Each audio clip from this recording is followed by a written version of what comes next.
Hello friends, welcome to my channel.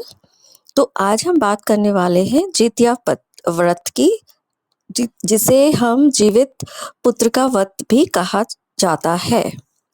इस व्रत को माताएं अपने बच्चों की लंबी उम्र, अच्छे स्वास्थ्य और सुख समृद्धि के लिए रखती हैं। लेकिन इसमें सबसे बड़ा सवाल जो आता है वो ये है कि व्रत पूरा होने के बाद जितिया के धागे का क्या करना चाहिए। तो आज के इस वीडियो में हम जानेंगे कुछ इसके नियम और धार्मिक मान्यताएं। ठीक है, तो ये जो पर्व होता है ये मुख्यतः बिहार, उत्तर प्रदेश और झारखंड में और नेपाल के भी कुछ हिस्सों में मनाया जाता है। ये व्रत 3 दिन तक चलता है, जिसमें फर्स्ट डे इज नहाए खाए, सेकेंड डे इज निर्जला व्रत एंड थर्ड डे इज पारण। तो इस व्रत के दौरान महिलाएं अपने संतान की रक्षा के लिए हाथ या गले में जितिया का धागा बांधती हैं। ये धागा माता और संतान के बीच के अटूट रिश्ते और दीर्घायु का प्रतीक माना जाता है। व्रत समाप्त होने के बाद धागे को तुरंत नहीं उतारना चाहिए। धार्मिक मान्यताओं में ये है कि कम से कम 24 घंटे तक इसको धारण करके रखना जरूरी है। इसके बाद ही धागे को उतार करके उचित स्थान पर विसर्जित किया जाता है। ये कोई साधारण धागा नहीं होता है दोस्तों, बल्कि इसमें पूरी श्रद्धा और संतान के कल्याण की कामना जुड़ी हुई होती है। इसमें पूरी ब्लेसिंग्स होती है अपने बच्चों के लिए, अपनी माँ के द्वारा और भगवान के द्वारा। तो आइए अब जानते हैं कि हम इसमें धागा उतारने के बाद कौन से नियम या क्या करना चाहिए धागे उतारने के बाद।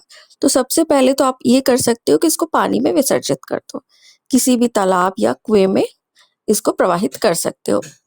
ऐसा करने से माना जाता है कि जीमूत महान जी का दूरी होती है। दूसरा आप क्या कर सकते हो दोस्तों कि पीपल या तुलसी पे चढ़ा सकते हो। ऐसे आप जानते ही हो कि पीपल और तुलसी दोनों ही अत्यंत पूजनीय माने जाते हैं हमारे धर्म में। तो जितिया का धागा यहाँ चढ़ाने से परिवार में सुख समृद्धि बनी रहती है और संतान की रक्षा होती है। तीसरा आप क्या कर सकते हो, यदि आप चाहो तो धागे को अपने घर के पूजा स्थान में भी रख सकते हो।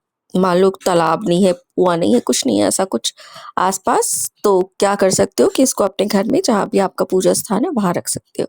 इससे घर में पॉजिटिव एनर्जी आती है और बच्चों पर मम्मी पापा का आशीर्वाद हमेशा बना रहता है। ये चीज जरूर ध्यान रखो कि धागे को कभी भी कूड़े पे या गंदी जगहों पे ना फेंके। इसको पैरों के नीचे आने से बचाएं। इसका अनादर करने से व्रत का पुण्य जो है वो कम हो जाता है।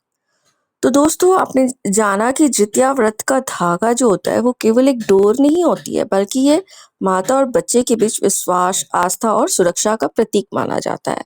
इसे सही तरीके से इसका विसर्जन करना ही हमारी संस्कृति और परंपरा का सम्मान है। अगर आपको ये जानकारी अच्छी लगी हो तो वीडियो को लाइक और शेयर जरूर करो और मेरे चैनल को सब्सक्राइब जरूर करना।